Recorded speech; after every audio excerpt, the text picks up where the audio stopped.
जय महाकाल, मेरा नाम सम्राट है और आप देख रहे हैं अंग विहार। तो आइए आज के वीडियो में हम डिस्कस करेंगे इतिहास के बारे में। ठीक है, अध्ययन की सुविधा के लिए इतिहास को 3 भागों में बांटा जाता है। अध्ययन की सुविधा के लिए इतिहास को कितने भागों में बांटा जाता है? 3 भागों में। तो कौन कौन भागों में बांटा जाता है इसे समझ लेते हैं। सबसे पहले इतिहास का वो प्रक्रम जिसके बारे में हमें कुछ जानकारी नहीं है। ठीक है, 1 2 3। ठीक है, अध्ययन की सुविधा के लिए इतिहास को कितने भागों में बांटा जाता है? 3 भागों में बांटा जा रहा है। ठीक है, इसमें से देखिए पहला कौन सा हो गया? वो समय जिसके बारे में हमें कोई जानकारी नहीं है। उसके बाद आ जाता है वो समय जिसके बारे में हमें कम मात्रा में, ठीक है, पूर्ण रूप से विशेष जानकारी नहीं है लेकिन कुछ हद तक जानकारी प्राप्त है, इस तरह का काल। और उसके बाद फिर आ जाता है ऐसे इतिहास जिसके बारे में हमें पूर्ण रूप से जानकारी प्राप्त है। जानकारी देखिए प्राप्त कब होगी? जब उसके बारे में लिखित साक्ष्य होगा, विदेशियों का वर्णन होगा, ठीक है, या कोई धर्म ग्रंथ या कोई भी चीज जो है उसके बारे में हमें बताएगा। इतिहास हमें अतीतों के अध्ययन को बताता है। ठीक है, जो हमारे अतीत में घटना घटित हो चुकी है वो घटना का समय क्रम जो हमें बताता है उसे हमें क्या कहते हैं? उसे ही हम इतिहास कहते हैं। तो आपको याद रखना है कि इतिहास को सुविधा के लिए कितने क्रम में बांटा गया? 3 क्रम में। इसे कहते हैं प्रागैतिहासिक काल। सबसे पहला जो होता है उसे क्या कहते हैं? प्रागैतिहासिक काल। पहला काल जो होता है इसे प्रागैतिहासिक काल कहते हैं। उसके बाद देखिए दूसरा जो होता है उसे आद्य ऐतिहासिक काल कहते हैं। दूसरा काल को क्या कहते हैं? आदि ऐतिहासिक काल। देखिए प्राग ऐतिहासिक काल जो है सबसे पुराना समय है, इसके बारे में हमें कुछ पता नहीं है। ठीक है, ना इसका पूर्ण रूप से विवरण है, उस समय लिखना पढ़ना भी नहीं जाना जाता था। आदि ऐतिहासिक काल उस समय का काल है जिसे लिखा तो गया है लेकिन अभी तक पूर्ण रूप से पढ़ा नहीं गया है। उसके बाद आ जाता है 3 नंबर पे ऐतिहासिक काल, जिसके बारे में लिखित रूप से साक्ष्य मौजूद है। ठीक है, उसे हम लोग क्या कहते हैं? ऐतिहासिक काल। अब ऐतिहासिक काल के ही खंड में हम लोग पढ़ेंगे प्राचीन इतिहास, मध्य इतिहास और आधुनिक इतिहास। ये 3 जो चीज है वो ऐतिहासिक काल के खंड में हम लोग पढ़ेंगे। प्राचीन इतिहास, मध्य इतिहास और आधुनिक इतिहास, जिसमें कि सबसे ज्यादा इंपॉर्टेंट जो है वो है आपका आधुनिक इतिहास। आधुनिक भारत से जो है, ठीक है, आधुनिक इतिहास से जो है ज्यादा क्वेश्चन जो है बनता है एग्जाम के पॉइंट ऑफ व्यू से। तो चलिए कुछ इंपॉर्टेंट क्वेश्चन है उसे हम लोग डिस्कस कर लेते हैं और उसके बाद जो है हम लोग एक एक करके टॉपिक वाइज जो है सभी चीजों को समझेंगे। तो हमारा पहला क्वेश्चन है, इतिहास के तहत अध्ययन किया जाता है। इतिहास के तहत किस चीज का अध्ययन किया जाता है इसे देख लीजिए। और ऑप्शन देखिए क्या क्या है? अतीत का अध्ययन किया जाता है, समाज का अध्ययन किया जाता है, शासन का या पर्यावरण का। इतिहास के अंदर अभी तुरंत आपको बताए कि किसका अध्ययन किया जाता है? अतीत का अध्ययन किया जाता है। ठीक है, तो राइट आंसर हो जाएगा अतीत का। अगला क्वेश्चन है, प्रथम यूनानी इतिहासकार कौन थे? यदि हम बात करें प्रथम यूनानी इतिहासकार कौन थे तो प्रथम यूनानी इतिहासकार जो है हेरोडोटस था। कौन था? हेरोडोटस। प्रथम यूनानी इतिहासकार जो है हेरोडोटस थे। देखिए हेरोडोटस को जो है ना इतिहास का जनक भी कहा जाता है। इतिहास का जनक, इतिहास का जनक, फादर ऑफ हिस्ट्री जो है किसे कहा जाता है? हेरोडोटस को कहा जाता है। और इरेस्टोस्थनीज को जो है फादर ऑफ ज्योग्राफी कहा जाता है।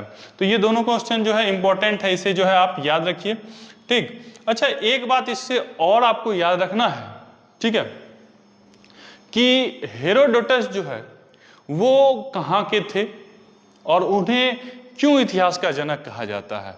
तो 2 शहर था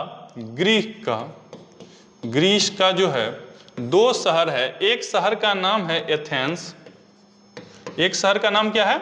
एथेंस। और दूसरे शहर का नाम है स्पार्टा।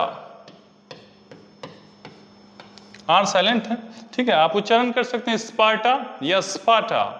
तो दो शहर है, एक शहर है एथेंस और दूसरा शहर है स्पार्टा। दोनों शहर जो है ग्रीस का बहुत ही पावरफुल शहर था, और एथेंस जो है धीरे धीरे काफी शक्तिशाली होता जा रहा था। दोनों सैन्य शक्ति के लिए जाना जाता था, और एथेंस जो है जब धीरे धीरे पॉपुलर हो गया तो स्पार्टा को जो है दिक्कत होने लगी। सोचने लगा, स्पार्टा के लोगों ने सोचा या वहां के सेनापति ने सोचा हुआ इस तरह से सारा जगह वर्चस्व जो है एथेंस का हो जाएगा, तो इन दोनों के बीच जो है युद्ध होने लगा। क्रमशः 3 युद्ध इन दोनों के बीच हुआ। 3 युद्ध में जो है फाइनल युद्ध स्पार्टा के लोग जीत गए थे, और इन्हीं तीनों युद्ध के बारे में जो है हेरोडोटस ने अपने पुस्तक में मेंशन किया है, और पहला जो है लिखित वर्णन साक्ष्य जो है माना जा सकता है कि हेरोडोटस का वही पुस्तक रहा होगा। अगला है, निम्नलिखित में से किसने स्पष्टतया कहा है कि इतिहास के समस्त निष्कर्ष युति संगत साक्ष्यों पर जो है स्थित है? तो अब आपके ऑप्शन जो है इसमें दिया गया है, हेरोडोटस, थ्यूसिडाइसिस, पॉलीबियस या टेसियस। अब देखिए इसका राइट आंसर क्या हो जाएगा? Polybius. Option C is right answer. अगला क्वेश्चन है, द हिस्ट्रीज के रचनाकार कौन हैं? द हिस्ट्रीज के रचनाकार जो है हेरोडोटस है। द हिस्ट्रीज किसने लिखा है? हेरोडोटस ने लिखा है। ठीक है, हेरोडोटस को इतिहास का पिता भी कहा जाता है, यह भी आपको याद रखना है। इतिहास के पिता की पदवी सही अर्थों में किससे संबंधित है? अभी आपको बताएं कि इतिहास का पिता किसे कहा जाता है? हेरोडोटस को कहा जाता है। इतिहास का जनक किसे कहा जाता है? हेरोडोटस को। तो यहां पे जो है हेरोडोटस हो जाएगा इसका आंसर। इतिहास अपने आप को दोहराता है, यह कथन किसका है? इतिहास अपने आप को दोहराता है, यह कथन जो है कार्ल मार्क्स का है। यह कथन किसका है? कार्ल मार्क्स का। देखिए कार्ल मार्क्स बहुत ही धनी प्रतिभा के लोग थे और काफी विस्तृत सोच रखते थे। ठीक है, कार्ल मार्क्स के बारे में थोड़ा सा जो है हम आपको जानकारी देते चलें। 5 जून 1818 को ये जो है पैदा हुए थे। कार्ल मार्क्स कब पैदा हुए थे? 5 जून 1818 को पैदा हुए थे। जर्मनी में पैदा हुए थे। कहाँ पैदा हुए थे? जर्मनी में। कार्ल मार्क्स 5 जून 1818 को पैदा हुए थे, जर्मनी में पैदा हुए थे। और आपको याद रखना है कि 1883 में कार्ल मार्क्स लंदन में जो है इनकी मृत्यु हो गई। कार्ल मार्क्स की मृत्यु कब होगी? 1883 में। ठीक है, दास प्रथा के बारे में जो है बहुत विस्तृत से जो है इन्होंने अपना जीवन संघर्ष पर्यंत अपना लगा दिया है, और इस तरह से जो है कार्ल मार्क्स के बारे में आपको अच्छे से याद रखना है।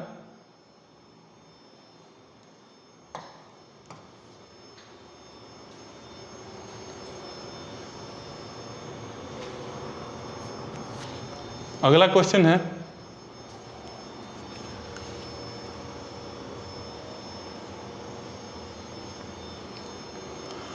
इतिहास अपने आप को दोहराता है, ये तो हो गया।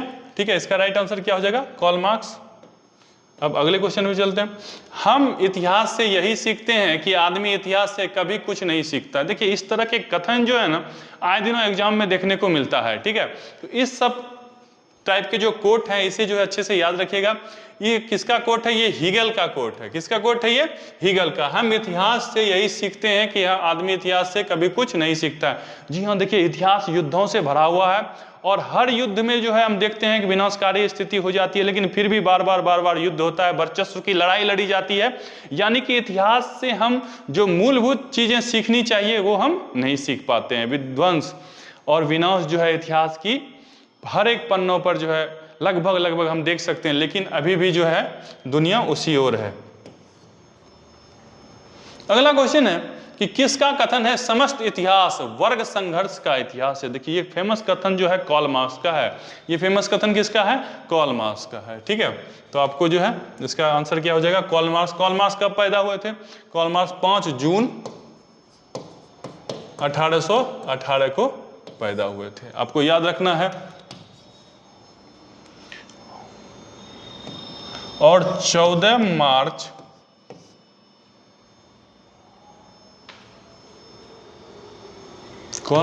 5 मई को पैदा हुआ था, 5 मई 1818 को, और 14 मार्च 1883 को जो है कार्ल मार्क्स की मृत्यु हो गई थी। तो ये जो है डाटा आपको याद रखना है। अगला क्वेश्चन है कि निम्नलिखित में से कौन सा एक इतिहास के विषय में मार्क्स के दृष्टिकोण का संक्षिप्त वर्णन करता है। इतिहास विभिन्न व्यक्तियों के बीच मुद्दों का अभिलेख है, और दूसरा है इतिहास शोषक और शोधित वर्गों के बीच संघर्ष का सिलसिला है। देखिए, कार्ल मार्क्स का कॉन्सेप्ट ही यही था कि पूंजीपति वर्ग और सर्वहारा वर्ग। सर्वहारा वर्ग किसे कहा जाता है? शोषित वर्ग को, और पूंजीपति यानी कि धनिक वर्ग। ठीक है, तो इसका जो है बी आंसर सही हो जाएगा।